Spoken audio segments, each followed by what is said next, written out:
All right, welcome back, everyone, to Total Nonstop Impact.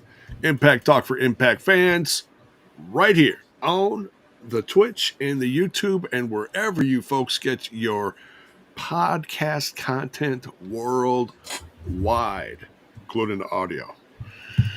Yes, let's all raise a hand to the fallen Sabu. We're going to talk some Sabu. We're going to get into some news. But first, let me introduce the crew. It feels like it's been a bit since we've all been together since WrestleMania weekend and all that. To my left, your right, Alicia's joining us. How you doing? I'm just super. Thanks for asking. Good, good. And we got front row Bill in the house.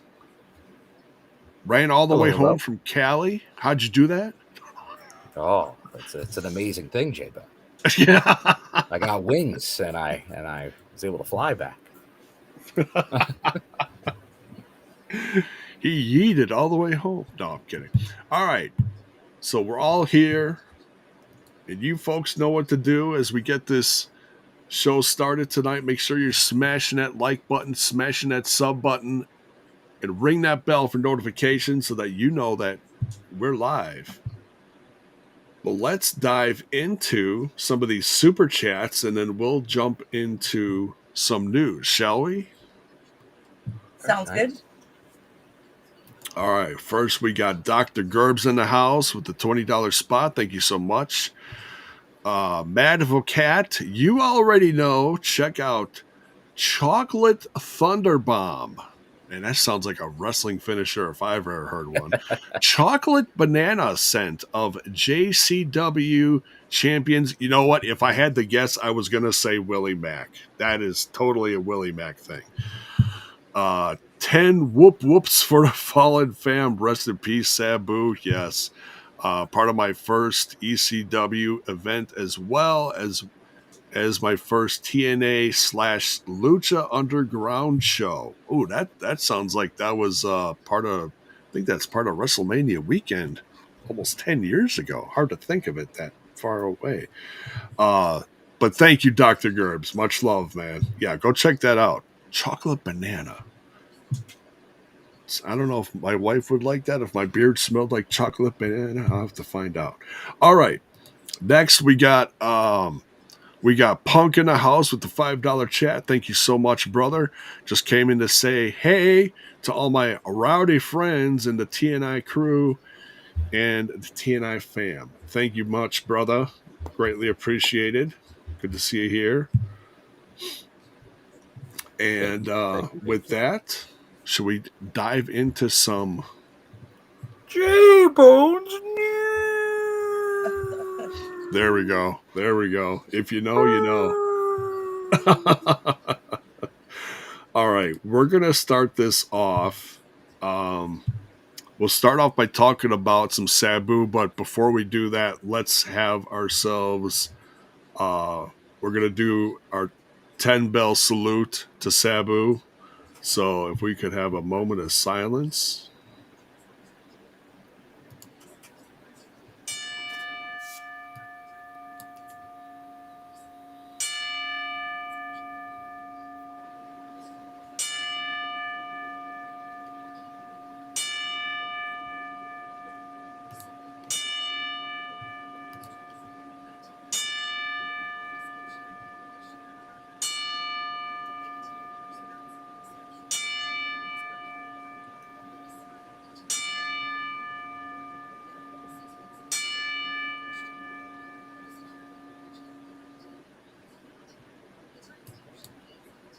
Rest in peace, Sabu. Let's talk about him. And I wanna throw it to my cohorts here because I'm pretty sure they've seen him more than I've seen him. I don't think I've ever had the pleasure of seeing him live. So let's tell some stories, shall we? I want to start with Alicia. Well, I saw him live. We were talking about it before we went live. At the TNA show back at the 2300 Arena. Was that 2018? He's there with Sounds about Jeannie. right. That was before she unfortunately passed away as well. Yeah. It's fun. It's like you grow up watching ECW, and then you get to see the man in person. And I think that's pretty monumental. I feel a lot of us maybe feel the same way. Maybe more so. You're not wrong, Alicia, because I was lucky enough to be there with my dad when he made his ECW debut. Wow. Wow. I was there when he would come out in the Hannibal Lecter gurney. That was his initial entrance because he was a homicidal, suicidal, genocidal maniac. Like you couldn't control him, so he had to be locked up.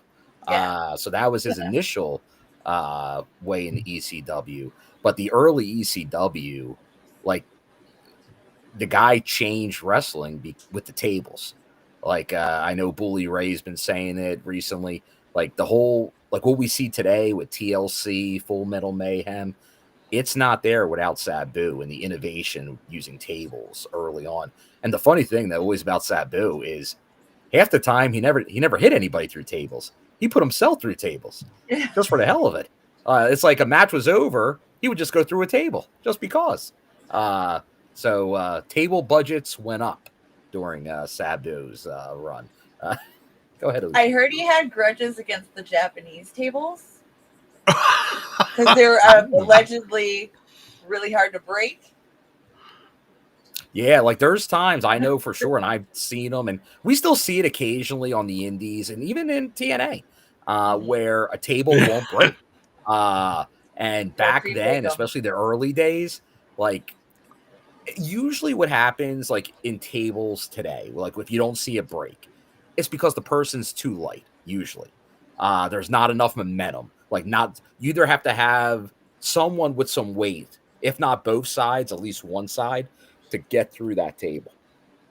Like for instance, what we just saw with one of our faves, Tasha Steelz, going through that table. Tasha would not break a table on her own. She needed someone else.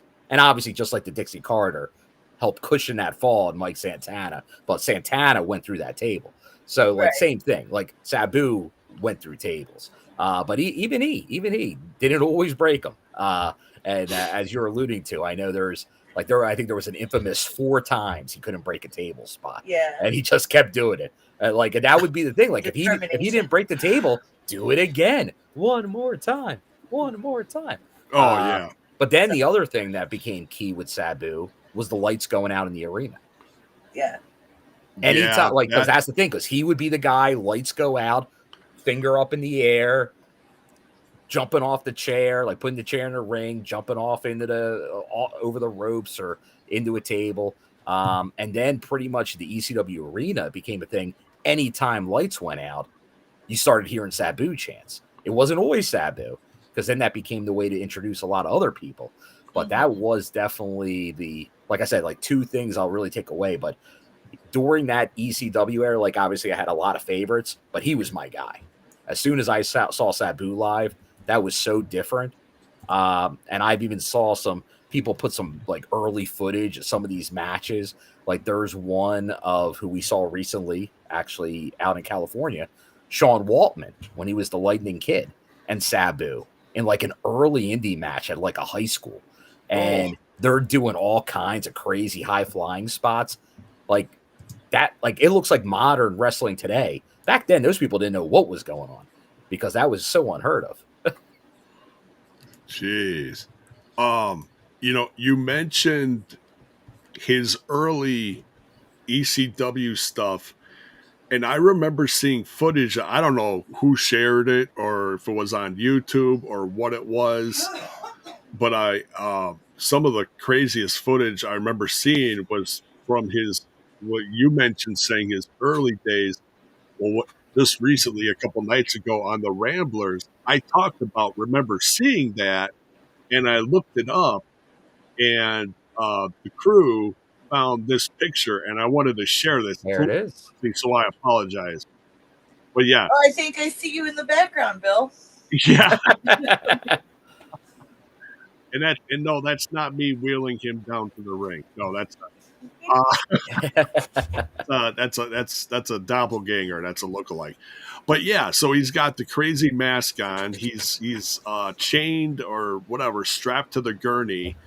And I saw footage of this, and it's just, it reminds you of the classic, Silence of the Lambs stuff, and just, at the time, Silence of the Lambs, that was a current trope. That was only a few years before, so that was very modern. Right. So that's 90s, yeah. And I can't proclaim that, stories from seeing them live, but let me tell you, between WWE, TNA, and other folks sharing footage of him, classic footage, look, even if you're not a big fan of the WWE, I invite you guys to go check out the WWE Vault. That's a new YouTube channel, and it's all classic stuff. And they showed what was it? Oh, it's I believe it's the rivalry between Sabu and Taz, which is one of the most infamous rivalries in ECW history. The way those two got started out. WWE even shared the first match that they brought Sabu in for. It was 93. Folks, that's a year after I graduated from frickin' high school. Yeah. And he faced what was a young... Mayor said it in a chat the other day. Oh, it was a young Scotty Too Hottie. That's what it was. I don't remember what they called his. He didn't look like... Pre-worm. Yeah. He didn't look like Scotty. He had like long blonde hair. But Sabu sliding into the ring and his charisma, and like he was doing stuff in the ring back then that nobody was doing. And it really made you take a step back. Like, whoa, what is this guy doing? What is he all about? And just one of the most innovative, original guys in wrestling history that started so many things, between the lights out, table spots, just everything and anything that he did. Icon. He really is. He really is. So please, folks, by all means, if you got memories, drop it in the chat. Here, David says, I saw Sabu wrestle in person on WCW Monday Nitro. Okay. There you go. So, yeah, that goes back. And you can also go, I know TNA put a whole YouTube collection together. Him against like Abyss and Joe and RVD. That's all for YouTube, so definitely check it out. Yeah, it's that collection is about 2.5 hours long. I think I made it about halfway through, and then I had to go do something else. But man, the rivalry that Abyss had with Sabu is just, that rivalry is iconic in itself. It's amazing. So, yeah, please, guys, if you haven't seen some of this footage out there, I invite you, go check it out on the TNA YouTube channel. Go look up the WWE Vault. Take some time. If you have not seen this icon wrestle, it's just amazing. Amazing stuff. Yeah, I wasn't going to bring that up, but yeah, Matthew says his cause of death has not been publicized at this time. And I don't want to start speculating. That's not what we're doing tonight. That would be reckless speculation. That's dark. I was going to say, if there's not even a full report on the poor guy. Yeah. And people are just like, I've seen a lot of shit, and it's just dark, and kind of reminds you of how ugly wrestling in the wrestling world can kind of be, and the community can be kind of gross too. So it's just like and rest we in peace, right, yeah. It just he's been wrestling for decades, so just that in itself is it takes a toll on a man's body. Oh yeah, well he had to get a lot of things replaced, and it seemed like he was done. Because he hadn't been in action obviously for a while, but he did do that last one-off match. So with Joey, you hate to hear anything like somewhat recently after a final match. Obviously he was still doing other things. It wasn't like obviously right after, but you never know. Like I'll in recent memory, it's now been a while, but it's kind of hard not to forget that whole WrestleMania and Monday Night Raw with the Warrior, where he came out and you just he obviously got really up for that moment and then died the next day or 2 days later. The next within the next 24 hours, just 24. But you could tell it was he did not look well. He did not look well, and you just you wonder did he put too much in for this moment? And that's always the worry when something like that. If someone maybe doesn't have the health to be able to do it, are they doing too much to maybe risk anything? But once again, you don't know. You don't know any. Wrestling, you never know anything really in wrestling. Right. Yeah. So Sabu makes his own calls. That was obviously he made his own choices. You got to respect him for doing that. And then I know for just all the Sabu stuff, I think there was the Sheik special that happened to run this week too. Dark Side of the Ring. I have not seen it, but I'm sure that was loaded with Sabu content because he was his nephew, right? Or something? Yeah. Because that's obviously very similar to the character, at least, that he portrayed. Yeah, there's your inspiration right there. So rest in peace, Sabu. The memories of his in-ring stuff is going to last forever. So go check it out. All right. Also in the news, it was reported that TNA and AAA are going to have an event in Monterrey, Mexico on June 15th. And so TNA stars are going to be a part of that. It looks like it's in the poster, it's got Joe Hendry, Moose, and the Nemeth brothers. So that right there is going to help put some butts in some seats, definitely. Oh, they've been having a hard time? Yeah, they've been doing well. Exponentially well, I'd say. Yeah, it's great to see. It really is. The venues get bigger, the audiences get louder, and it's wonderful. Can I just say, see, guys, I told you so. Everyone was sleeping on TNA all these years, and now everybody loves it, and it's back to where it always should have been, and life is healing. There you go. It is. It is. It's coming around, And, they didn't listen to you. They should have listened to Bravo all those years ago. Right. Well, I mean, I feel like for us diehards who never went away and stayed for as long as we've had, there's been some good shit that people missed out on.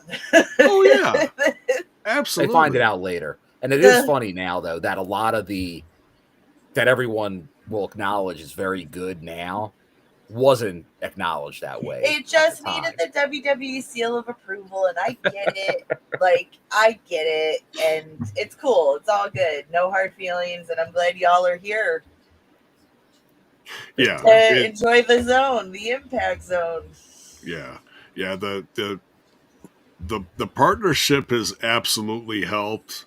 I'm sure we'll find out someday to what degree it has helped, but it's not a bad thing to have the be associated with the good old WWE logo. So All right, what else we got here? We got Battleground coming up in Tampa, May 25th. The headliner, I should say, is Joe Hendry versus Trick Williams, and the TNA World Championship is going to be on the line. Folks, that's the first time a TNA World Championship has been defended at a WWE event. I think that's pretty special. That is. I know we were joking about that last week, saying, you know, what are the odds of Trick Williams? I think I shocked some people with what I was saying, but hey, everyone's allowed their opinions. It's whatever happens, it's an exciting time. So. What else we got, Bill, as far as stuff in the news? I know we had the tickets go on sale today for the Border Brawl event. If you have seen that, it's after Under Siege. I believe it's partially a charity show on Sunday after the tapings. And they've been doing some interesting promoting, inviting both the Canadian Prime Minister and the President of the United States to this. Oh, so that's interesting. They're treating it a lot with some humor. So yeah, it's the tickets went on sale today. So I grabbed my ticket. So I will plan to be in Niagara Falls after Brampton. So what you're saying is I'll be in that barrel, J-Bone. Please be careful. Who knows? Who knows what will happen? But no, so that's coming up. I know I'm seeing some of it in the chat. I know there was the big story about supposedly TNA cutting blood. I think that was definitely on the heels of the taping of the dog collar match. That was obviously a bloody mess, and we had the barbed wire massacre at Unbreakable. So I think that became a talking point. And I think there is, because I know the president, Carlos Silva, was asked about that and said, no, that has not been like banned or anything like that. Supposedly, like the hard way's fine, but no excessive blading, deep blading per se. Oh, okay. He said, no, that's not the case. However, there is a little bit of truth in there, as in they're obviously looking for that distribution deal, new TV streaming deal, and for sponsors and ads. They don't tone it down a bit. They don't want a ton of blood. Like if it's needed for a feud or a blow off match, of course, perfectly acceptable.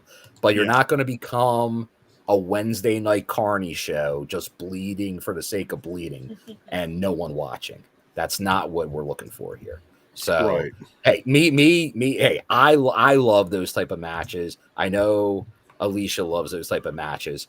But we are not the general demographic of random people tuning in on our night for a TV show. They want something the kids can watch, maybe a significant other can watch, and not go, what am I doing? Am I going to the new Final Destination movie, or am I watching wrestling? And that's kind of what that's kind of what you gotta look at. Like I said, occasionally when it's needed for storylines, and if it happens, obviously, because remember, there was a time in WWE where if it happened the hard way, they'd stop a match and glue. It's like, settle down, people. Yeah, let's not get too behind the curtain here. So like I said, but that is out there, because I know some people are like, oh no, WWE, they're PG. Yeah, there you go.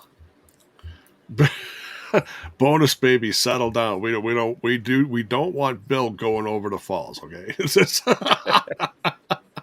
See you next fall. Yeah. Oh yeah.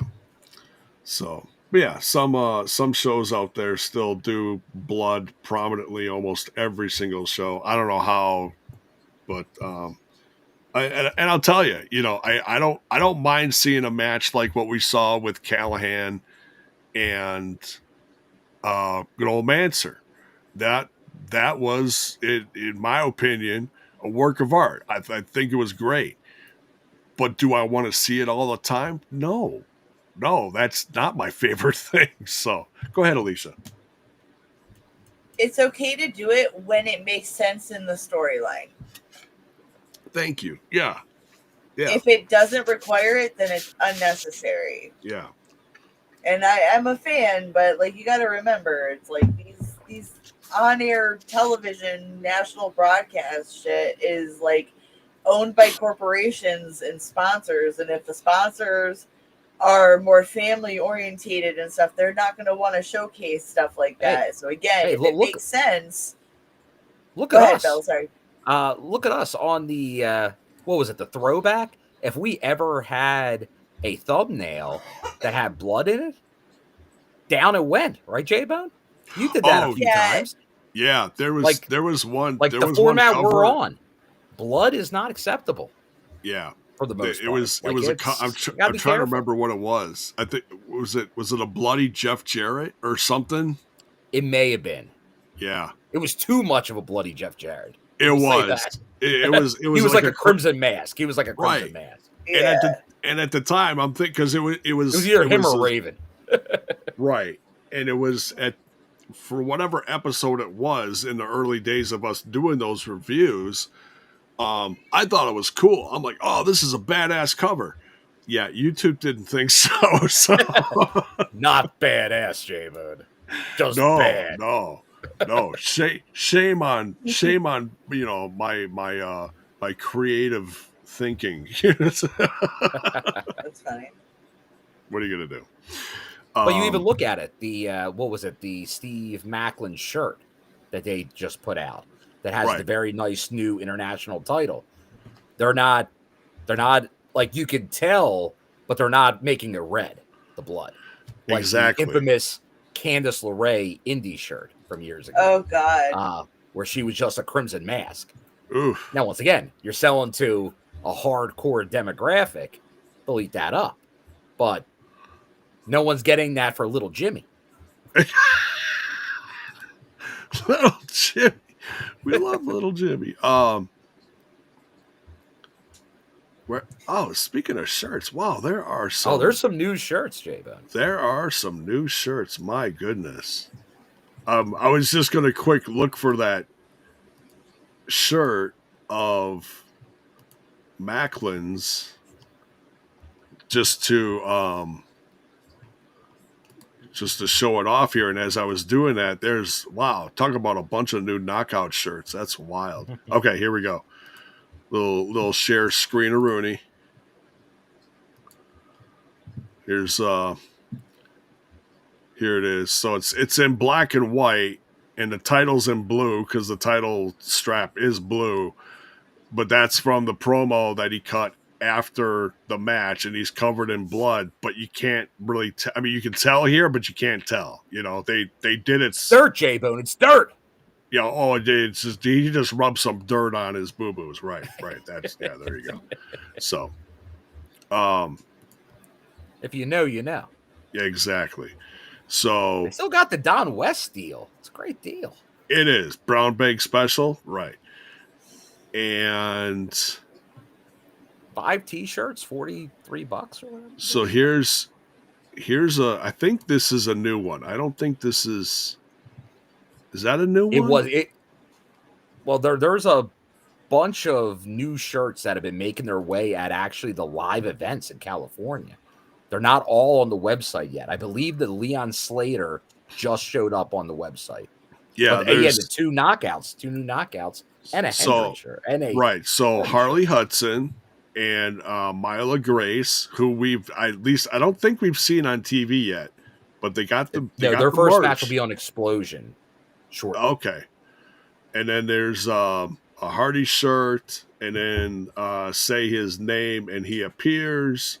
is the new Hendry shirt. I Hate Tessa shirt, which I think is kind of funny. So yeah, there's more. There's like week by week. They're Yeah, they're kicking not out. all on there because I know the Leon Slater's on there, but we went over this before. Not all of them will show up as new. You got to like kind of look and find them. Okay. So check some of your favorite TNA wrestlers' social media, and they'll probably There have you go. links if they have new shirts. So there you go. But yeah, it's great to see because there was a time when, man, their merch site not good between the design and just being outdated, you know. And now they're kicking out new stuff all the time. So whoever's since we just talked about the new knockouts, yeah. I see Antonio here mentioning Will as an Osprey gave the seal of approval to Mila Grace. Oh, okay. She's going to be a star. I think both Mila and Harley are going to do very well in the knockouts division. Okay. Like obviously, like Harley's very young. Like we know when she did the stuff with Gut Check, she's still only like 22. It's like crazy. Okay. Obviously, Mila has more experience from being in like NXT UK and all that. But yeah, so she's ready to hit the ground rolling. Like I think you could see big things from her quick in the knockouts division. She's got a great look. Yeah, got the gear on point. Like it's like not messing around. Yeah. Like, and I say that a lot of it, like the Mooses, like Tessa, like the people with experience that are in these spots, they know their gear. Like obviously they're already good wrestlers, but they know the whole package. That's what you're selling. And I think you'll definitely see that. Yeah. So yeah, keep an eye on the explosion episodes, like they said, and as they start getting featured, hey, we'll talk about them because I'm very excited to see some new knockouts in the TNA programming. It's look, and I love Rosemary, but man, they've been featuring a lot of Rosemary lately. Hey, can never go wrong with Rosemary. Right. It's just, and that's the thing is, you know, they do have a fair amount of knockouts on the roster, but we've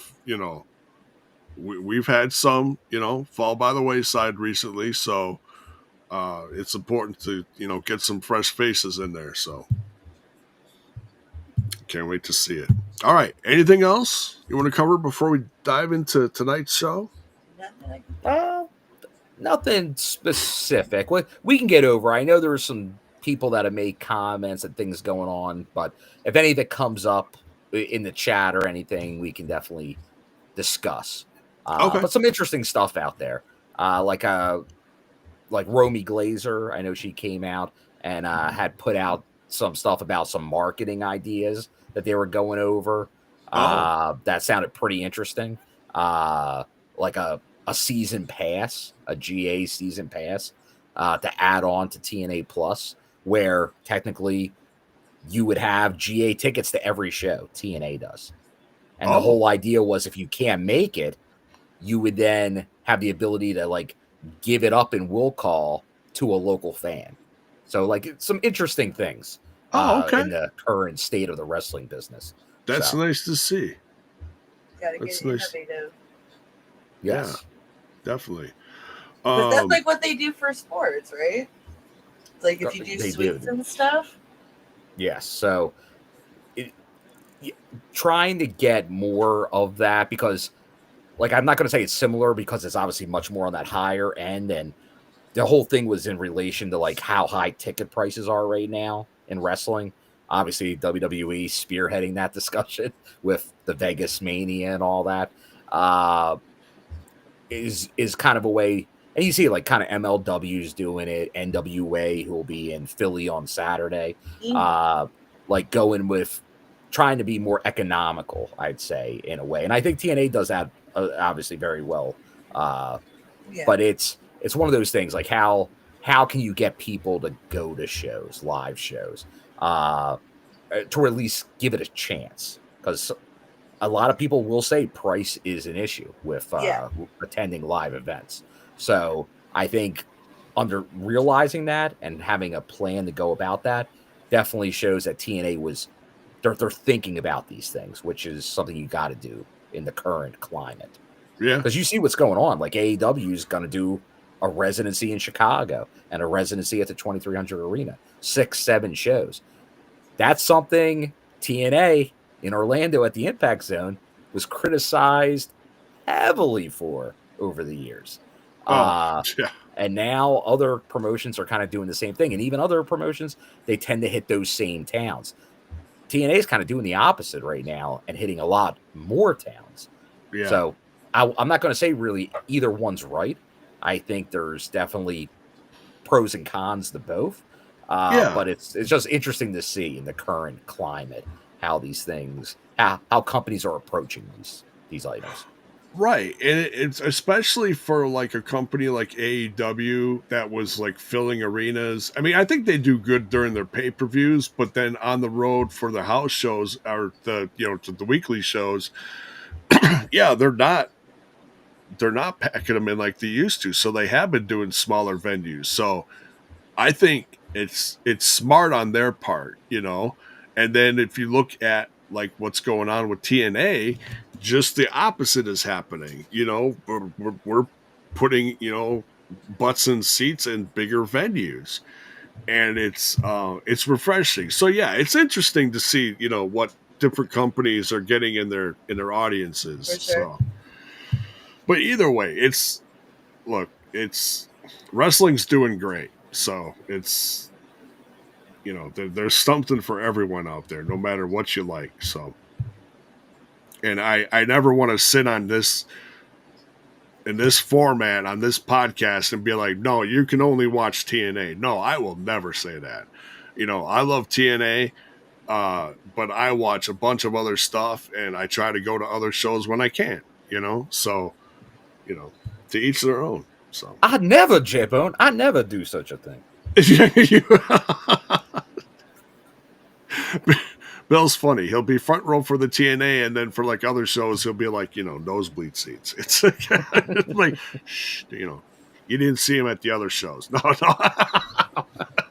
I'm never scouting. He's right. So yeah, it's wrestling's good all over the place. All right, so we dive into today's show. Let's take a dip. Taking a dip. All right, so for the May 15th, man, I can't believe we're already halfway through May. May 15th, 2025, we're starting out with the Knockouts. Thursday. What? Thursday. Yeah, Thursday. Yeah. Tessa Blanchard and Victoria Crawford, a.k.a. Alicia Fox, in another dimension. Oh, and speaking of, I know she did a podcast and was being interviewed and kind of confirmed what I was saying on the show. I think the last show I was on with you, J-Bone, that she is under contract. No length given, but I think that's safe to say it was about at least that 6 months we discussed. Okay. So at least, I think that's where like a contract's more official, like 6 months and beyond. Right. Instead of just let's do a handshake deal and the pay per appearance. Right. Like we'll use you this loop, bring you in maybe on that next loop. Yeah. And then be in touch. Like stuff like that. Congrats to her, because that's one face that I enjoyed seeing years ago in WWE, and then she, I think she went through some troubles and she was kind of doing whatever, working on herself, and then hitting the indie scene, and so it's been a while. So it's great to see. And then they're facing Masha Slamovich, the TNA Knockouts champion, and NXT's Nikkita Lyons, who I had not seen in a long time. I know she was injured for quite a while. She was, yeah. She was pretty banged up for a while. She was gone for I'll just say a year, give or take, whatever, because I know it's been quite a while. recently featured on WWE's one of their newest shows, Evolve, which I think is on free on Tubi. Don't quote me on that, but I Tubi. think. Yep, it's a free Tubi. So, but yeah, and I liked seeing her when she first debuted. I thought her athleticism was like through the roof. She's got a wild look. So I was very curious to see how she would do here. I want to start out with Alicia. What did you think of this tag match? And what did you think of seeing Nikkita Lyons tagging with Masha? It's interesting. I know her as the Lioness from WoW Women of Wrestling. If you're unfamiliar, that's where she started. That's a good pull. Haha. See, I know my shit. It's true. So I was really happy to see her come back because I have high hopes for her. That girl has a lot of charisma, athleticism, and all of it wrapped in an awesome package. And yeah, they should invest in her. Also, it's good seeing Victoria, formerly known as Alicia Fox. Yes.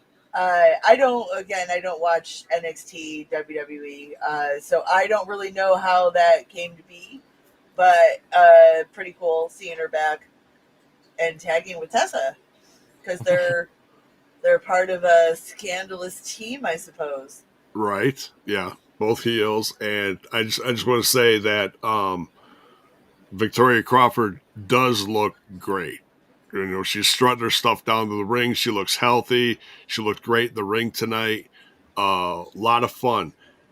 I tell you what, I was a little cautious seeing Nikkita Lyons tagging with Masha because I was like, I was a little worried that this was going to be something that was going to like backfire on Masha and it was going to end up being like a 3-on-1.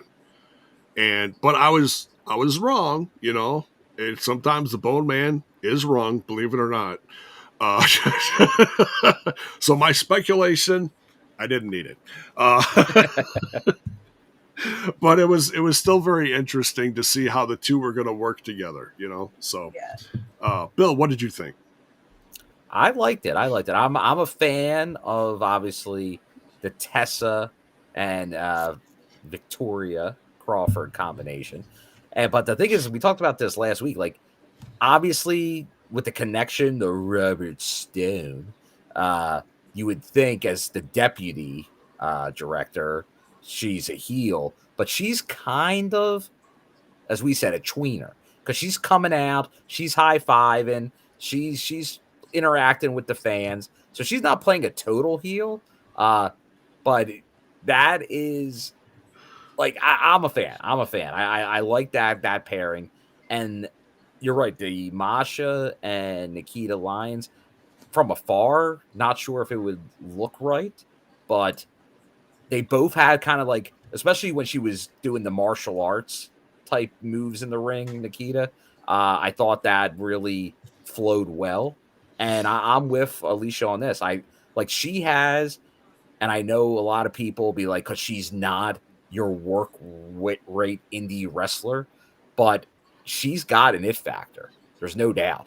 Like she's in there with confidence. Like she's style. She's unique. Like there's not a wrestler really that looks like her. She sings her own theme song. You got it, and that matters. Like that. Like she has. I'll say it. She has star appeal, and that does matter. So. Because as you said, like that's somebody that they're now using in Evolve. Like she was kind of like making her way in NXT pre-injury, but I think due to the comeback from the injury, that's why she showed up at TNA. That's why she showed up at Evolve. However, I'm hoping that maybe she works a longer program here in TNA, and we get to see more of her, and they just don't fast track her back through NXT because I am a fan. I would definitely not mind seeing her continue more in the knockouts and some of these storylines. Oh yeah, with NXT.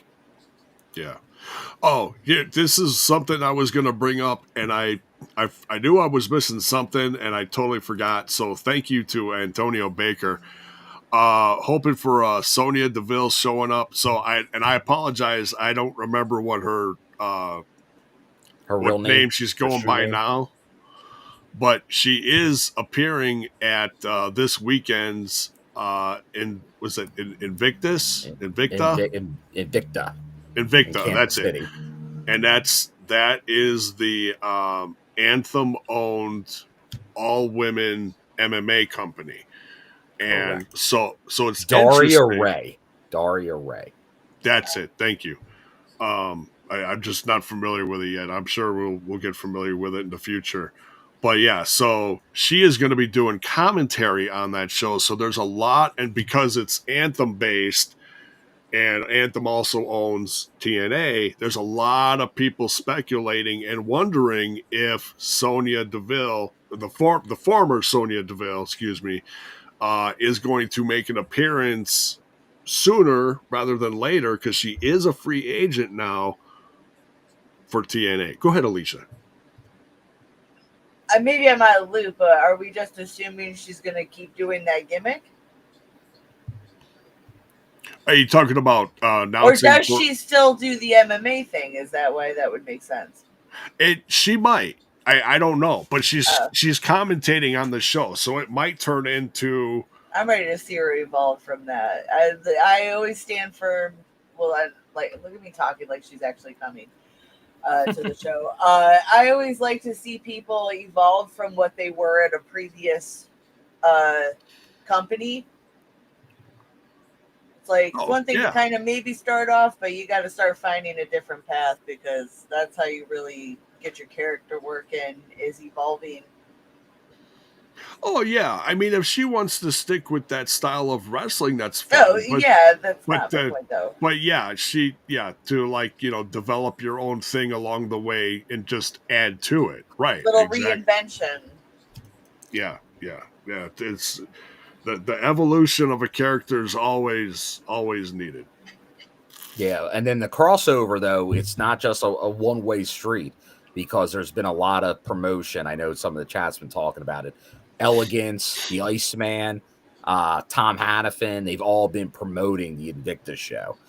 So it does feel like you're going to see more cross between the two, and not a incorrect way of going about business. Like, we know WWE and UFC have dabbled in this cross promotion between MMA and pro wrestling to great results, obviously. And I think you're going to maybe see that a little bit more with TNA, because like, it's not just MMA. The bare knuckled fighting right now is huge. Like 2300 Arena, for example, when it's not wrestling, like, obviously I talk to people there at that building. Their best nights are MMA and bare knuckle fights. Wow. They're now playing like where the Sixers and Flyers play. They're getting mixed, like bare knuckle, not even UFC. Like they're like that world. Like, and I grew up like in pro boxing, and I've been to some pro boxing in my life, and I enjoy that. And that was like big at that building. Yeah. Some pro boxing still goes there, but that audience has died out. Like, that's an older generation that was big pro boxing. That they took that space, MMA, and now bare knuckle. And I think everyone still sees, well, you can connect that group and wrestling fans still together and get similar audience retention. And I think you're going to continue to see that. Absolutely. Yeah. So it'll be interesting to see where this goes. Is she going to stay with Invicta, or is she going to cross over to TNA? We'll have to wait and see. Cross the line? Cross the line. Yes. That's a very popular term lately. So, all right. But yeah, so Tessa Blanchard and Victoria Crawford, they actually get the win here by DQ because Masha loses her temper. And I love Nikkita Lyons' reaction to all this. She just kept on like, "What's going on? Why did you do that?" It was funny. She sold it well. It was great. But yeah, so they get Tessa and Victoria get the win on by DQ. Next, we get We get Tom Hannafin having a one-on-one with Cody Deaner and his future. And so apparently he's got a match coming up at Under Siege with Eddie Edwards. And if he loses that, he's done. But if he wins, I don't know. Is it going to kind of He may get a new contract. He may. So Santino can go to the board. He with can. A case. Santino's the man. Yeah. And hopefully the case. Hopefully Robert Stone doesn't get involved because he's poking his nose in all over the place lately. All I know, if Jesse was here, he'd be making a difference. Yeah, right. The talent of the bromance. Yes. So yeah, well, where do you guys see this going? Do you think he's reaching his final days in TNA, or do you think this is going to be something that's going to kind of kickstart another chapter in his wrestling career? What do you guys think? Maybe it's the end, maybe it isn't. It's neither here nor there, none of my business. But it is. It is your business. I want chips. I'll be right back. Okay. Right. Now the question will be, she's got the munchies. Kind of all chips. Right. What kind of chips does she come back with? I'm going to say yes. I'm going to say sour cream and onion. So you're saying potato chip, sour cream and onion, or? Oh wait, hold on. You committed to a sour cream. Well, I'm saying the flavor. So I'm saying it could be potato chip and or Pringles. Okay, all right. It might be a Pringle. We might see the infamous canister of a Pringle. Yeah. I'm going to say something more of the corn chip variety. Oh. Maybe a Dorito. Oh. Maybe a Cool Ranch Dorito. Oh, nice. But we'll see. Very tasty. Very tasty. Now I want chips. Doesn't take much for the bone man. Get a lollipop. Here get a chip flavored lollipop. It's not the same. Sour apple, sour cream. What's the difference? Yeah, there you go. I had an orange lollipop the other night on the show with the Ramblers, and it just didn't do it. I don't know. So I think they were a little stale. They've been sitting there for a while. Honey, We'll stale. I need chips. What? I need chips. You need to get a life. I need to get a life. Oh, I was waiting. I was hoping for a good return volley. And that was good. I need chips. You need to get a life.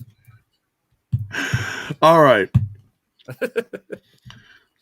Gary Rossetti says Ruffles like Ryback. Oh, jeez. Let's not turn this into a Ryback mukbang. Those are just ugly.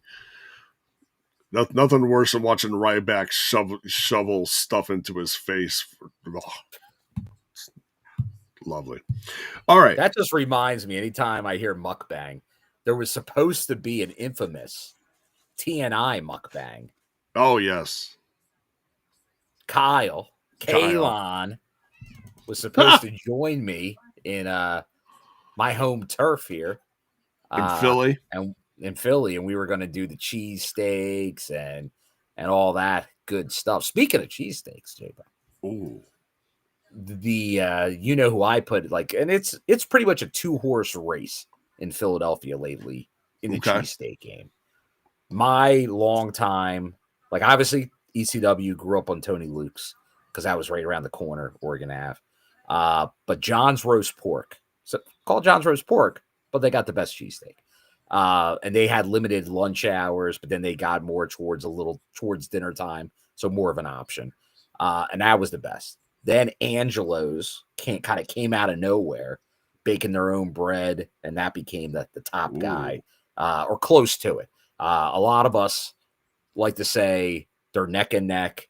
John's has, like, it's all the roll and the meat, and usually one's a little better at one place than the others. But one of the keys was the big thing right now in Philly cheesesteak is the cheese, the Cooper Sharp cheese. And not everybody has it. Angelo's does. John's was anti-Cooper Sharp. Oh, okay. They're like American. You can get the other cheeses, but Americans, that's our go-to cheese. Okay. They've now offered Cooper Sharp on the menu. Okay. And just like a couple weeks ago. So I have not had a John's cheesesteak with Cooper Sharp. But Saturday, before the NWA show, I will test it out. I talked to one of my colleagues in the cheesesteak game, and he had it and said by far the best cheesesteak he ever had. So, okay. Expectations are high. You could say great expectations. I never heard of anyone say that term before. But I'll use it right here. My favorite is still Subway, but I'm get out of here. I had to. Subway steak and cheese.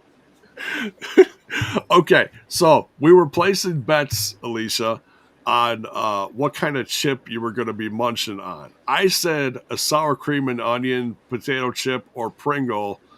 Bill is thinking more of the corn chip or Dorito line. So now you got to let us know what you're munching on. It was French onion sun chip. Oh, it's kind of like I right in the middle. Had Sweet Baby Ray's sweet and spicy beef jerky. Okay. Oh, some beef jerky. Yeah. Nice. Sun chips are awesome. I do love a good sun chip. They're the best. Yeah. Amazing. Yeah. They're even kind of healthy for you. So as healthy as chips could be. They're empty calories like French fries. Right. There you go. So, all right. Good choice. I like that. Good sun chip. The nice. munchies like a motherfucker. All right. So next we got the Great Hands versus the Rascalz. The Great Hands actually coming off with a rare win here. Very interesting. And Ace helps out because Ali shows up, and Ali is just, I don't know, he's looking disheveled. He's looking, dare I say, to John Skyler? He's furious. He's lost it, J-Bone. Yeah, he has lost it. I'm still stuck on the Great Hands, formerly known as Good Hands, switching their name to just a level higher.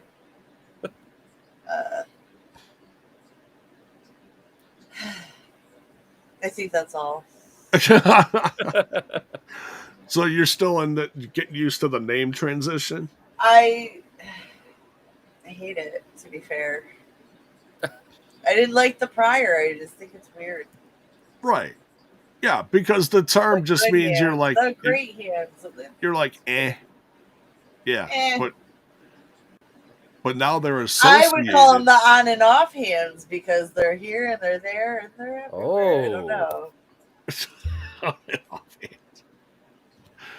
But I feel like their association with Ali has absolutely helped them.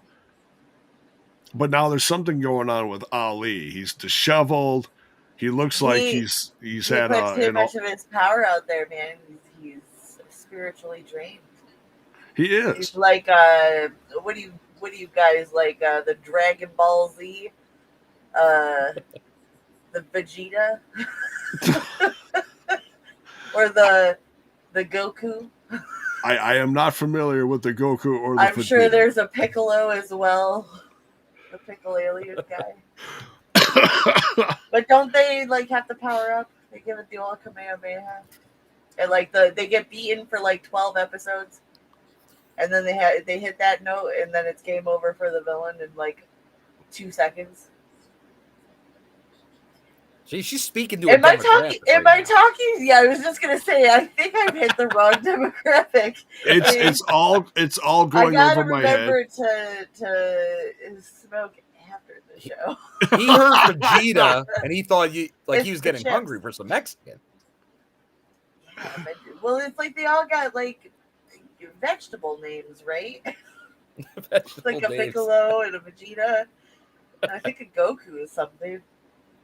I know a Goku. I've heard Goku. But that might be like that. That's up there with like Pokemon stuff. So what I'm trying to say is, Mustafa is just waiting to go into his Super Saiyan mode. There you go. You gotta get, like I said, you gotta get power up. You gotta get super beaten up for like 12 episodes, and then in that one final moment. Okay. I'm hearing stuff. Sorry. So, are the turtles still behind you, or what? no? Behind are the turtles around? Oh yeah, they're here with the fish. We haven't moved that stuff yet. Okay. We got 2 new tanks because the turtles will be getting separated. Oh. Well, they already are. You can't see it, but there's a divider between them. But they're male and female. That's why. And now they get their big turtles, and now they get their own 75-gallon tank each. Look at space. Ooh. And then we got to figure out who gets custody of what fish. Well, hopefully it stays peaceful. I think it'll be fine. Okay. They got a good system. Like, you see these things swimming here, those are giant goldfish. They're like this fucking big. Oh, nice. And it's left from feeder fish. They won't touch them. They won't bother them. The turtles. Interesting. Yeah. So they're not gonna like peck at them or nothing. They don't. Yeah. We've had them since November, and they just keep getting bigger and bigger and bigger. Wow. There he goes. You can see him in the corner over there. Yeah. Hey. Yeah. They hang out. They're like a school of puppies. Oh, there's a turtle as well. Yeah. Turtle butt. Turtles getting They're wild. smaller fish. You just can't tell, and they're mostly over on the other side. That's dark. Gotcha. So Wild like stuff. turtles. This is the wrestling podcast for you. It's Alicia's wild. It's Alicia's Wild Kingdom. Well, I don't know if you guys know this, but I'm a Disney princess. So. With turtles. Did you say turtles, Disney animals, princess? A Disney princess because I have a lot of animals. Nice. So she starts singing while she's like cleaning around, the apartment, and then they all just sit on the edge of the. No singing, just vibes. Okay, that's cool. Vibes. Yes, we're all about the vibes. Anyway, so TNA is the vibes company. Quick reminder: this is a wrestling show. We're all about vibes on this podcast. So we should scoop back into that really quick. Let's do that. Okay. So the Great Hands get a win here over the Rascalz. Ollie's looking rough. Ace ends up getting beat up. It's a wild night for the Rascalz and Ace. And Ace still has to wrestle in the Fatal 4-Way for the #1 contendership for the TNA international title. Bummer. It's a mouthful. So yeah, interesting win for the Great Hands. I think it's honestly, as much as I love the Rascalz, it's well deserved for the Great Hands. Because if you just got a tag team that just loses all the time, it's kind of like It's like Yeah. So it's almost like other people can win, and it's not really going to matter that much. Right. It's still entertaining nonetheless. The Rascalz are going to put on a hell of a show, and we're still waiting for the day that Jason breaks away from the Great Hands. It's long-term storytelling there. All right. So, yeah, like I said, Ace got attacked by Ali in the backstage area. With a pipe. It was like Clue. Ali backstage with the pipe. It was. That totally is a Clue reference. It is. And just FYI, for anyone that has not seen the 1980s classic movie Clue with Tim Curry. Oh. Yeah. You must watch it. You have to. One of my favorites growing up. Good stuff. I think everything Tim Curry was in was one of my favorites growing up. Yeah. He's played some interesting stuff over the years. Wasn't there a thing where he dressed as a drag queen in some horror show or Rocky Horror Picture Show? Oh yeah, and his big break. But legend. Darkness? Come on. He's in like Tim everything. Curry. Home Alone too. Oh, he played the devil in Legend. That's right. Yeah. Oh, then he played Pennywise. So Pennywise in It. That is a rare Tom Cruise movie. And I remember seeing that when it came out. Now, mind you, I'm like 10 at the time. It's a 1985 movie. That movie scared the shit out of me. That makeup was awesome. It is. But at the time, I'm like, oh my God, this devil's huge. What the hell? It's like, I'll tell you, J-Bone. I was picking some stuff up at the store. I'm at Walmart, and I have to go see, because I just can't help myself, what's in the physical media section. And I go take a look. They had a Blu-ray of Legend. Yes, I saw that. And had and on the the slip cover, it was Darkness. It was the Tim Curry Darkness. I'm like, do I gotta buy this? I almost bought it. I didn't buy it, but I thought about it. It was a little damaged. There was only 2 there, and both the slip covers were kind of beat up. So I'm like, if it was a clean slip cover, I probably would have bought it. True. Yeah. But definitely, yes. I want to thank Ronan Blue here. Thank you, brother. We haven't seen you here in a bit. For the super chat, says it's awesome to have Alicia back. Do you guys see subculture coming back? That they didn't come back out in Cali, I have my doubts. Yeah, because they were there. They played GCW the next night, so they were supposedly they were backstage. Now, maybe conversations were had, and they could show up later now that they have their visas. So it could happen.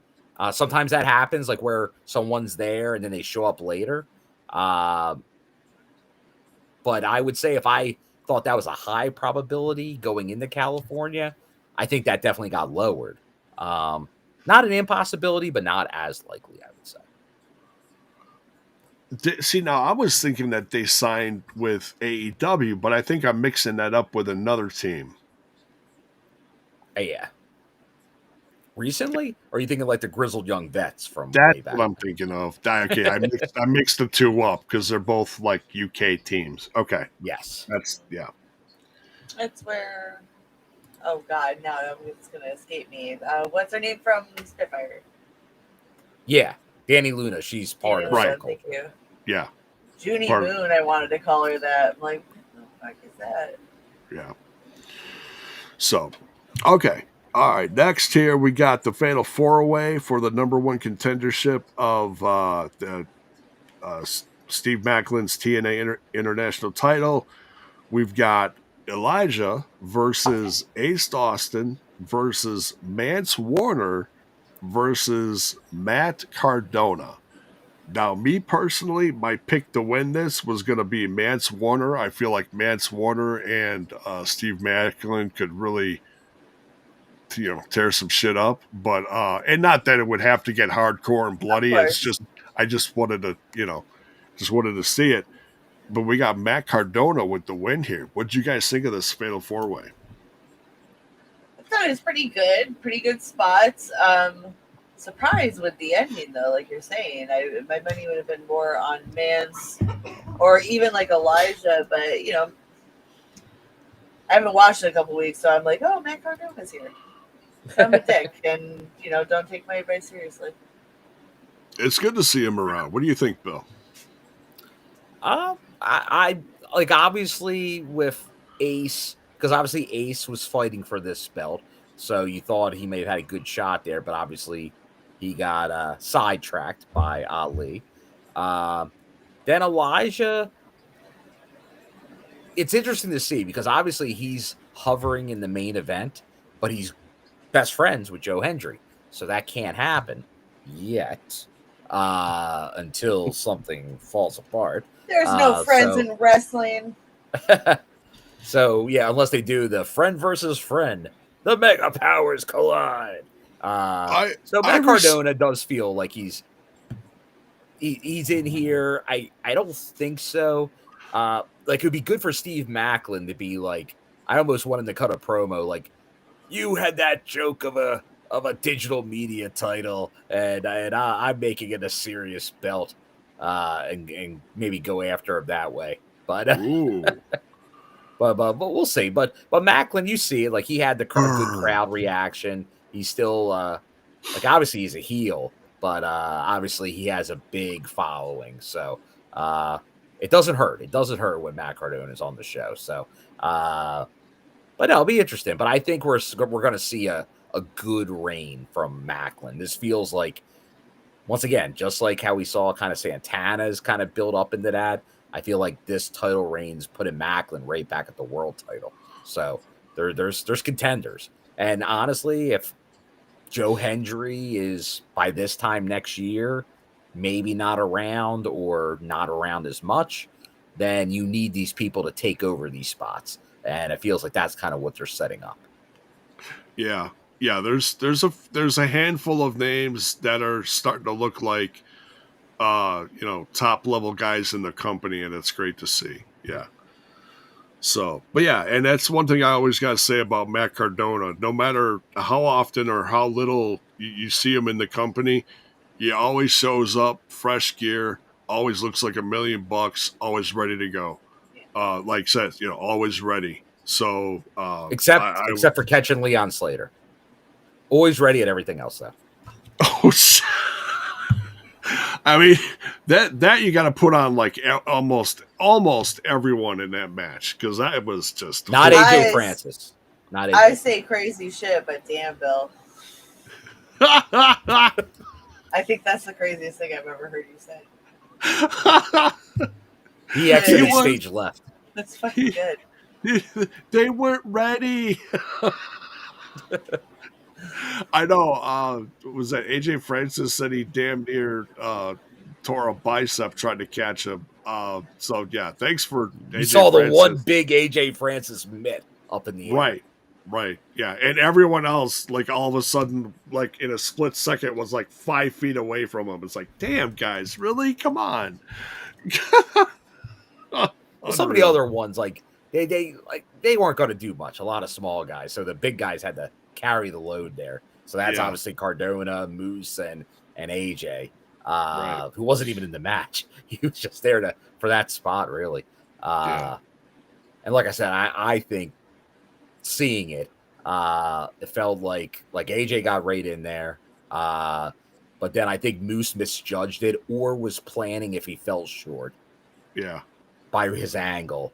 But then Matt Cardona was in like, if we were in LA, he was still back in Vegas. Right. And it's one of those he was out of the picture. Right. Yeah. And I think if he fell differently, like if he attempted more of a cross body than just straight flip into them, I think it would have went a lot different, because then he would have had a broader spectrum, more hands. But it wouldn't have been as insane a attempt. Because like I said, like there's people like obviously the most infamous moment, like it's pretty much like you have like obviously the cage walk, like you have that, you have some other ones, but that's gonna go down as one of the biggest moments in that kind of match, for sure. Like that may have been the marquee moment in one of those matches, because people don't do that. Yeah, and he did pop right back up. Like in the end, he popped right back up. So all you need is a little bit. You just need a little bit of help on that way down, and he got enough of it. I don't think that's going to derail him. I think he's going to keep doing crazy stuff. Yeah, probably. If you get the Hardy seal of approval and one of your favorite guys is Jeff Hardy, then it's going to happen. All right, then we got Ariana Grace backstage with Tessa. Now I missed part of this, but I came into the part at the end where Ariana Grace is on the ground holding her face, and Tessa was just exiting the picture. So I feel like things got physical between those two. Mm-hmm. Tessa's really stepping up her bully game. She got slapped. She got slapped. Slapped. Okay. The Is liaison. it bullying when Go ahead, Alicia. wrestling when they're all wrestlers? Their whole job is to bully each other to the mat. Well, there's bullying, and then there's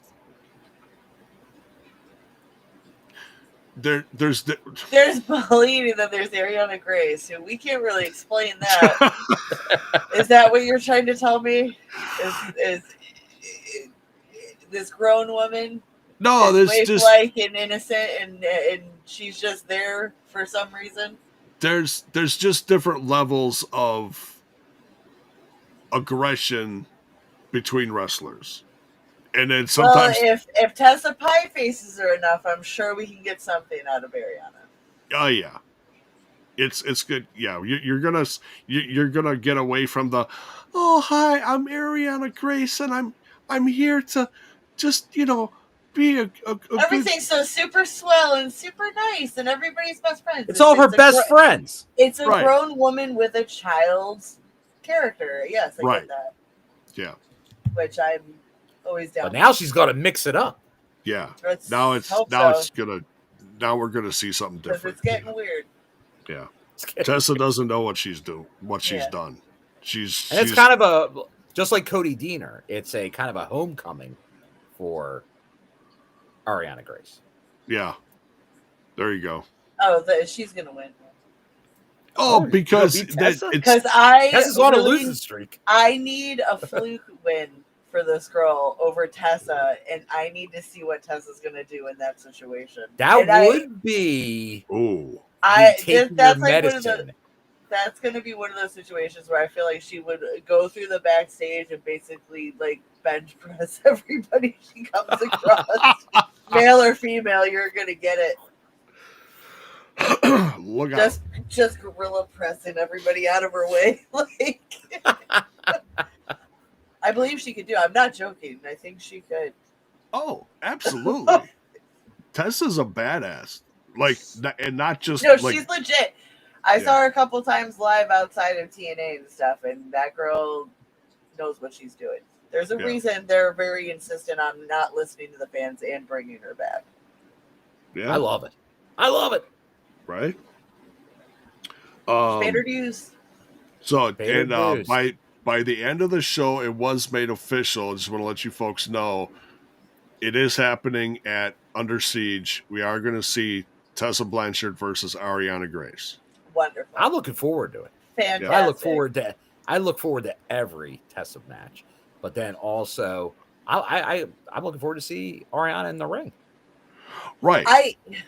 She is a wrestler, right? She is. She's a trained wrestler, trained by her dad at I'm saying as far as the show she's representing, she does wrestle on that show. She's not just like she general has manager. wrestled on that show. She's been more of a character down there. Right. Okay. Lately. The liaison. She originally was a wrestler down there. Okay. Well, that I believe because again, look at who her father is, so that makes sense. But yeah, I didn't know. And honestly, Tessa wrestling or that's who you want to wrestle. Like in her spot, that's who you want to wrestle because regardless, Tessa's gonna make you look good because that's what she does. Oh yeah. Like that's just also she's that good. Right? Is it Tessa's second generation wrestler, third generation, and I think Ariana's second generation. I believe so. Okay. Yeah.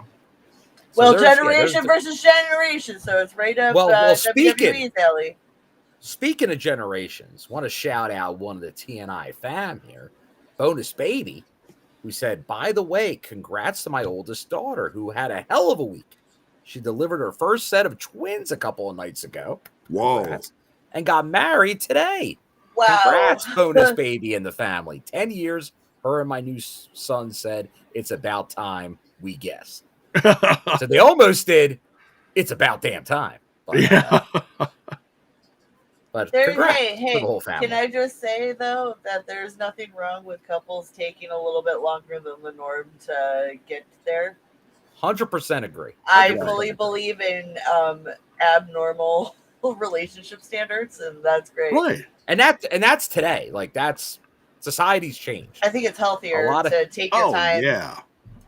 You got to really get to know people, go through some shit. Like, you can't just be like, hi, I like you. Let's start a family and commit and get to know each other afterwards and then divorce.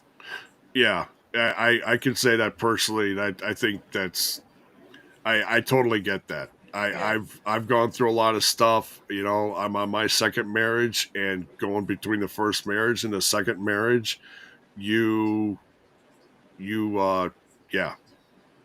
Oh, you go through stuff in life, and you absolutely you mature differently. You know, sometimes I mean I'm still a dumbass goof, and I'm 51, but I've gone through enough stuff that I've matured to a certain level, and you look at life differently completely. So yeah, we get the privilege of hindsight. Exactly. And there's no rush. Listen to me, people. There's no rush. Right? Yeah. Because I feel you on that. If heavens forbid I ever end up divorced, I'm never doing the marriage thing again. That's that. I probably won't even date either. That's that. At least out. Been there, done that. Got the T-shirt, the lighter, and the fucking cigarettes. I'm good. Right? Not wrong. I'm kind of on team Alicia. Like, on this one. Am I at that age? Because I turned 39 a week ago. So am I at that age now? Happy belated birthday. Like looking at my watch and being like, well, I've kind of done as much as I could. Is it done yet? Or, oh God, we still got a couple decades to go on. You're way too spunky, Alicia, that you're absolutely gonna outlive. A psychic told me I was gonna live to 92, and I physically winced. I winced and looked at a watch that wasn't on my wrist and was like, oh wow, that's a bit steep. It's a bit of a commitment. I don't even have kids. Like, that's not gonna be fun. I can see it. I can see it. I can absolutely see it. And I mean that as the highest compliment. Honestly, I do. Sure. You're gonna outlive this dumbass. Let me tell you. All right. All right. Now on to something completely best segment different. of the night. Yeah, right. We're talking about living forever. All right. First class penthouse. We haven't seen one of these in a little bit, and we got a great fans demanded it. I'm going to keep my record of saying I've never seen one and be right back. Okay. She's not all about that, J-Bone. Money. There we go. It's all about that. All right. And I will say they do have a great guest here. They effed it up, though. They completely effed it up. Because let me tell you, if I had a guest... What's that? Nothing. Oh, AJ Francis totally effed it up. No, not AJ. Oh, totally did. Yeah. I mean, he brought in a great guest, but he did not respect the guest or the audience. That's what I'm saying. You bring in a guest like O'Shea Jackson Jr. Oh my God. So number one, you got a good actor. Den of Thieves 1 and 2. I have to see 2 still, but Den of Thieves 1 is great. I was just chanting at him the whole time. Den of Thieves 3. Nice. So you've seen Den of Thieves 2, I take it? I have. Okay. Was it good? It was good. Okay. It's very different than the first one. Oh, okay. Okay. So Gerard Butler, I'm assuming, is in it too? Correct. Okay. There are only 2 from the first one. Okay. So yeah, O'Shea Jackson's character in the first one is very interesting, and how he squeaks out in the end. I don't know how, but it's great. So yeah, I can't wait to see 2. It's on Netflix, I think. Pretty sure. It might be. And then he was playing his father's role, Ice Cube, in the NWA movie, Straight Outta Compton. Great movie. Loved it. And as AJ says, you can't forget Cocaine Bear. Oh, yeah. Cocaine. I apparently did forget about that one, but I have seen it. It is entertaining. It is nutty. And we have a Max Magus in the audience saying, "Hello, Grandpa." Yes. And there's me yelling at a cloud. Yes. The old prospector here. I love it when my older podcast brethren show up. It's great to see a Max Magus. Thank you so much for showing up. Okay. All right. But so yeah, the crowd reacts to O'Shea Jackson, and they're excited. He's wearing the first class, so everything starts out great. But O'Shea Jackson says to him, he's like, "Look, man, I'm from LA, and this is LA, and you can't diss the audience, you know, where your guest is from. You can't do it." And so that starts a riff there, you know, and God bless Casey Navarro. He's like the little mutt in the middle, like, "Hey guys, hey guys, settle down." You know, it's like it was hilarious. He was there to break it up.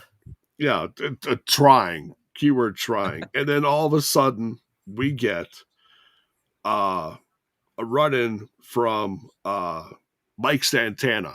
Comes in through the audience from like the other side of the arena, like all the way across around the ring and then up the ramp. And he pretty much scares away AJ Francis and Casey Navarro. High fives O'Shea Jackson Jr. and that ends the segment. But man, I mean, what happened to that buffet, Bill? What happened to the buffet? I was waiting to see what was going to happen with that. We never got to see, but they did make it on the social media official, J-Bone. We got an Under Siege match. Oh, it's Mike Santana versus First Class. Nice. AJ Francis. Let me go to the events page here. and we'll go through the oh man, we really do have a card going on here, don't we? Wow. Excuse me. So yeah, we'll have an updated card at the end of the show real quick. Excuse me. All right. Next, we got Indi Hartwell doing her TNA in-ring debut versus Kelsey Heather, the girl with two first names. We've seen before. She has been on recently, hasn't she? Yeah, maybe a couple months ago.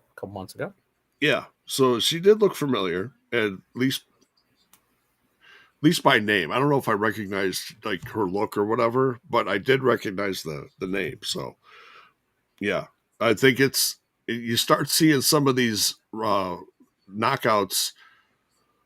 You know, they do repeat business from, you know, locally or wherever, and I think they become prospects for future hires, honestly.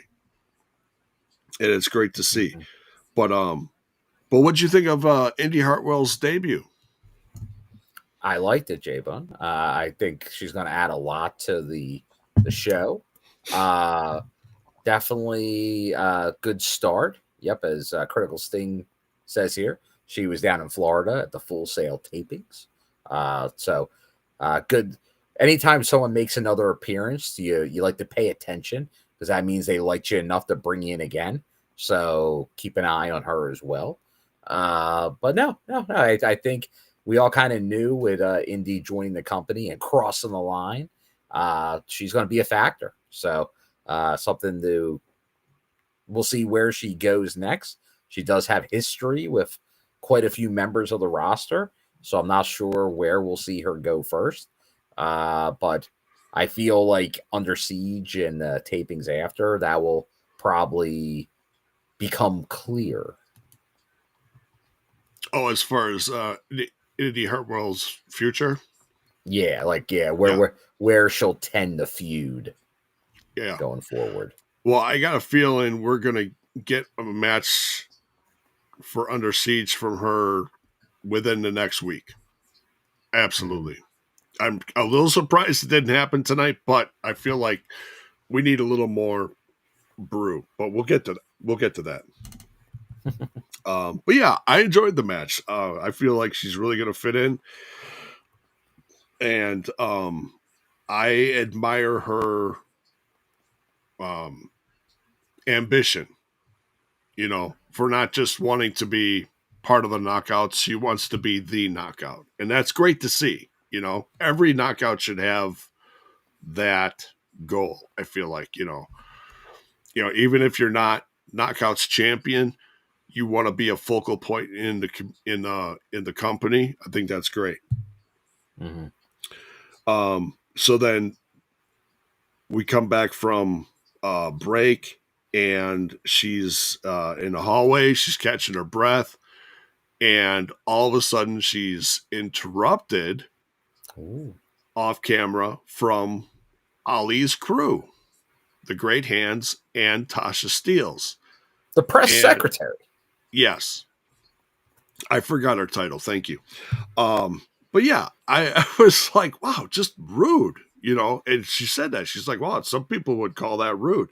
Absolutely it was rude. It's like, this is her in-ring debut. How dare she do that to her?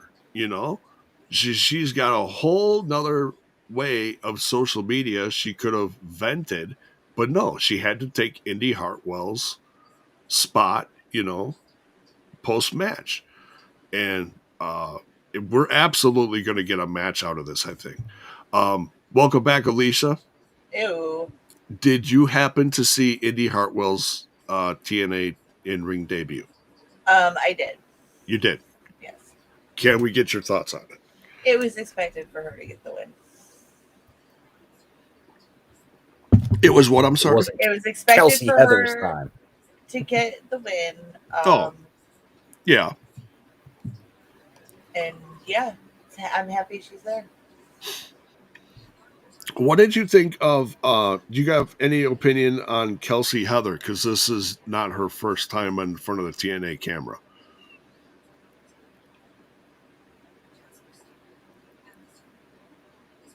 Repeat that? Did you recognize her opponent, Kelsey Heather? She's been in TNA before, like I recognize the gear. I don't know her outside of it though. Okay. So, great to see. Great to see the Baron from the Ramblers. Thank you for. He says he admires the bone. Thank you. I appreciate that. Oh God! And of course, there's admirers of the bone. Yes, and of course there's Max Mages. Baron, you have to speak up so Grandpa can hear you. I heard it loud and clear. Thank you for the love. So please, cheap plug, go check out Ramblers Unleashed on Tuesday nights. I am a part of the crew. We talk all things wrestling, from WWE to TNA to AEW and everything in between. So yeah, we're definitely going to get a match sooner rather than later from Indi Hartwell and Tasha Steelz. I can't wait to see it. For sure. Then we got Rosemary. We got tons of knockouts on the show tonight. It's great. Heavy knockout show. It was. We got Rosemary versus Xia Brookside. And even with an appearance from Laying Lee at the end. Bill, what did you think of this? Well, we've been seeing this story develop over quite a while. As you were talking about Rosemary, like she's been all over there, and she was trying, obviously. Rosemary, you could say the evil with the angel of Xia, trying to turn her to the dark side, the good and evil. And it did seem like there was a snap here from Xia. Yeah. So is she finally getting through to her? Maybe. So didn't use the Nux because that was the whole thing, but definitely lost her cool in this one. Yeah, and that's not like her. Not like her at all. She doesn't resort to those things. Yeah, and this is the first time, Alicia, that I think that we've seen someone stop Rosemary from getting misting someone else. What do you think of that? I think you're right. That's cool though. It's like Zaya's getting some edge to her. Maybe she will be able to outsmart Rosemary in whatever evil plot she has planned for her. You got to play the game. Well, you clearly do, but unfortunately, as we've seen in the past, not everyone is successful in playing the game against Rosemary. Yeah, it's either going to go really good for Xia Brookside, or we might see Undead Realm Brookside.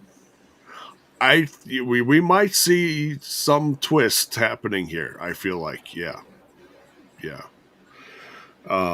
Which is fine. It's like I said, it's character development. I love to see it, you know. So it's all through wrestling, no matter what brand you're watching. So bring it. We'll see what happens. So Rosemary, you're a brand man. What's Bugle that? Boy. You're a brand man. Yeah. Yeah. So yeah, Rosemary gets a win here by DQ, and then Lei Ying Lee runs down to help out Xia Brookside. So I feel like something's developing here, guys. We gotta wait and see what happens here. Then we get an injury report sponsored by Bioflex. Look, hey, is there a sponsor? You don't want to get injured. Start using the Bioflex, okay? We need more Bioflex. Get you back up and running. Something, yes. Macklin apparently is quite. I wrote down banged up, but then and I missed exactly what it was. But then, thanks to my brother Dizzy and the other podcast we're doing, the Ramblers Unleashed, sent me the article saying that he has a fractured skull that he got from his minor fracture, skull fracture. So we'll put some Bioflex on it. He'll be right as rain. Right, yeah. There you go. Just slap some Bioflex, whatever that is. I feel like I always was a believer in the Miyagi. Just go. Yeah. Yeah. Just put it. I think Bioflex works better. Is that like Ben Gay or Icy Hot or something like that, or am I just like completely off my rocker? It sounds like it's like something you rub on your muscles when you get probably. Maybe okay. Muscle relax. We talk a lot about muscle rubbing on this podcast. We do. Wait, do we? We did just that. Wait. Are you saying we don't do it enough? I'm getting a weird vibe here. Well, Bioflex, look at we'll be happy to talk more and more Bioflex. Yeah, come on the show, Bioflex. There you go. Product endorsement, right? All right. Just like TNA, we're looking for endorsements. There you go. All right. So then we need more chips. Yeah, more chips. We need a chip budget. There you go. And speaking of chip budget, if you want to help with that, you can join the membership of TNI. You can do that through YouTube, and there's different levels. So different, not everybody has the same budget. So you can donate a little per month, or you can donate a lot.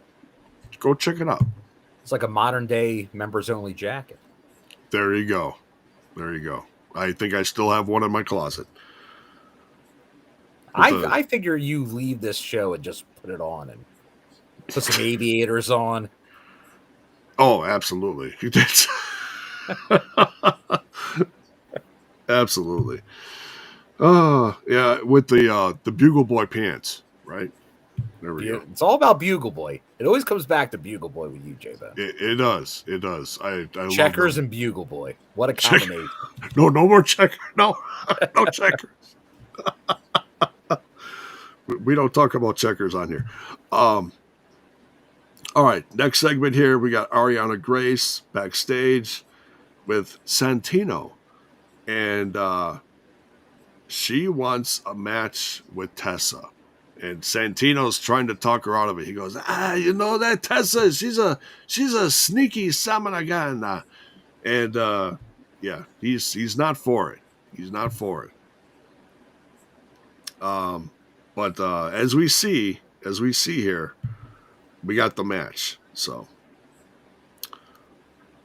it'll be interesting to see how that goes. I'm excited because you know what? I for one, and I know we were just talking about this, so it seems like we're backtracking, but I just want to throw this in there. I do not think I've ever seen Ariana Grace wrestle. Well, we're gonna see her against Tessa, so yeah, I think we're gonna see her. Good luck, girl. Yeah, right. So, thank you, Max. Yes, absolutely. Buy that TNI merch. The links are in the description of the video. Thank you. And if you do, let us know on social media so we can show you off. And thank you. Or even if you have the vintage. Oh, there's plenty of vintage. Character shirt. Who knows? Oh, therere's plenty of stuff on there. Absolutely. Yeah, get the one with Trent on there. The Tina Fey shirt. Yes. Yes. The Tina Fey shirt, absolutely. All right, so now Kaz comes out, and he's not so friendly with his SoCal audience. Calls them a bunch of traitors. Ooh. I've heard that word somewhere before. I don't know where if you know, you know. Anyways, so then he introduces Trick Williams. He comes out, and then we get Joe Hendry, and then Elijah comes out and backs up Joe. And then we got Santino, and he wants to put on the match right now. But then Robert Stone is like, no, I don't think so. We've got a spot for that at Under Siege, so that's when it's going to go down. And the audience go, of course, so yeah. Fun segment. It's good that Joe's got the backup. I feel like Elijah's a good tag partner in all this. But yeah, so that is one of the matches we are getting at Under Siege. And that's what I think the main event is Trick Williams and Frankie Kazarian, the uncrowned king of TNA. Just want to say that. And Frankie. Oh, I want to show you guys something. There was a graphic that TNA made, and I just want to show it off, and it's from the live reaction, and I made it a little better. Let me know what you think. You see at the top there? Do you like it? Yeah. King of TNA, you like it? I think it's better. Where's your trophy, pal? He lost it unrulingly. He lost it like he lost his serotonin. Oh. That one hurts. Oof. Right, Alicia? Well, gonna need some aloe for that burn. All right, then we get a nice little flashback from Sabu versus RVD. And I didn't catch, I know what event this was, but I can't remember what it was called. It was a tribute to ECW, and they had a bunch of guys show up from ECW. Bill, do you remember the name of the show? Or Alicia, do you remember the name of the show? Are you talking about Hardcore Justice? That's what it was. Thank you. Jeez. I should have known. I know I reviewed this show either on TNI or on my old channel, Smash This Podcast. But I loved the pay-per-view. It's a lot of fun. And it's nice that they showed this. And once again, just want to remind you folks, please go to TNA YouTube channel. they've got a whole like 2.5 hours. Yeah, it's kind of long, but when you got time, watch it and break it up into matches or whatever. Take your time. Go watch some of the classics from Sabu and TNA. His rivalry with Abyss, like I mentioned earlier, amazing. They really had a great series of matches. Was it 2005 and later? Something like that. Much, yeah. Great stuff. All right. Main event time. 16 years in the making. Can you believe it, guys? Jeff Hardy versus Nick Nemeth. Sweet 16. What did you guys think about the main event with Nick Nemeth versus Jeff Hardy? Let's start with Alicia. I'm going to start with Bill. Okay, we'll start with Bill. Oh, no, you can't go wrong. 2 pros. Good to see Jeff in a singles match because obviously we've mainly seen him in tag other than the match with Moose, the X Division title match. So seeing some solo Jeff Hardy, nothing wrong with that. But no, I thought that these guys, obviously, I'm sure that was on TV back 16 years ago. But I got to imagine they had some good house show matches probably over the years. But no, I thought they did a great job here. Like I said, 2 pros, and obviously this will be kind of the farewell almost that we'll get from Jeff for their Canada excursion, where Leon Slater, we got confirmation, will fill in as the other Hardy yes. for Matt's tag partner. But no, definitely I enjoyed it. Good main event. And Jeff still, like, he brings it, man. That's why the Hardys are the draw they are at TNA. They're still going. Yeah, both guys in great shape. They're both healthy, and they can put on a match like this.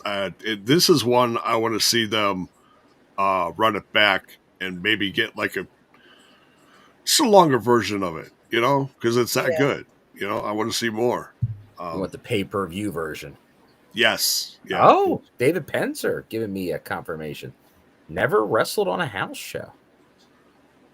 Wow. So TV only. Wow. So they do need a like a pay-per-view stage one-on-one. Yeah, they do. Wild. They deserve it. Absolutely. So, all right. Yeah, good stuff. Alicia, any thoughts from it? I thought it was interesting. Like you said, it's been the first time for a solo match for Jeff in a while. It's good to see he really showed up and showed out, Yeah. Yeah. And, and they made it clear that, he's not going to be in Canada. And it's, I appreciate the fact that they're not just doing the whole, okay, he's injured again, he can't go, we know why he can't go. They're actually, they're saying the quiet parts out loud now. So yeah. Yeah. Because it's like no secret, so it's like, why treat it like it is? It's not like a shame or whatever, it's just reality. Right. Yeah. So right. It's a good way to look at it, I think. I think if anything, for anybody struggling and stuff like that who's gotten in trouble with the law, it's like a little reminder, like, hey, consequences come with your actions. That means you can't even go to Canada and stuff. Like, yeah, be more responsible. It is, and that's a good way to look at it too. Yeah, honestly, yeah. It's and you got a whole locker room of the next generation of kids, including Leon Slater, like learning from these guys. Like, hey, there's positive things you can do for longevity, and there's other things you want to stay away from. Don't treat it like it's a dirty secret when it can be inspiring to younger generations. Exactly. Tell the story. Yeah. Yeah. Absolutely. So tastefully. tastefully. Oh, absolutely. Yeah. Yeah. Let me just throw that in there because I know how I can get a little crazy with No, it's fine. Yeah. But yeah, that does it for this episode. Jeff Hardy comes out with a great win. Short but sweet match between him and the former Dolph Ziggler. Any last minute thoughts before we wrap this up? Yeah, I thought it was a good show, good main event. A lot of knockouts, action, which was good to see. Yes. And now they're building towards Under Siege. I know, because you look, there's been a lot of shows lately, from like Unbreakable, Rate to Rebellion, and now you have Under Siege, and then you're going to really get that build for Slammiversary, which once again, nothing yet. Like we know nothing about Slammiversary, the biggest show of the year. So it's going to be interesting to see how that all comes together. But I do see David Penzer down there. People asking about his thoughts on Sabu. Was a kind soul with a complicated life. I think that is about as straightforward as you can kind of say it. Short and sweet. Exactly. Thank you, David. Greatly appreciate it. From someone who's been in the industry for a long time. Much love, David. Thank you. So yeah, that's going to do it for the show. Thank you, everyone who tuned in tonight, including my fellow ramblers. We'll see you on Tuesday. And please, everyone, make sure you take some time and give some love to Team TNI UK that always does a show on Wednesdays. And it's great getting their point of view, from someone across the pond on all things TNA and other stuff. So make sure you smash that like button on your way out, ring that bell for notifications, hit that sub button, and please check out the merch links in the description. And help support one of your favorite podcasts, if you will. So much love, everyone. We'll see you guys down the road. Good night. Be kind.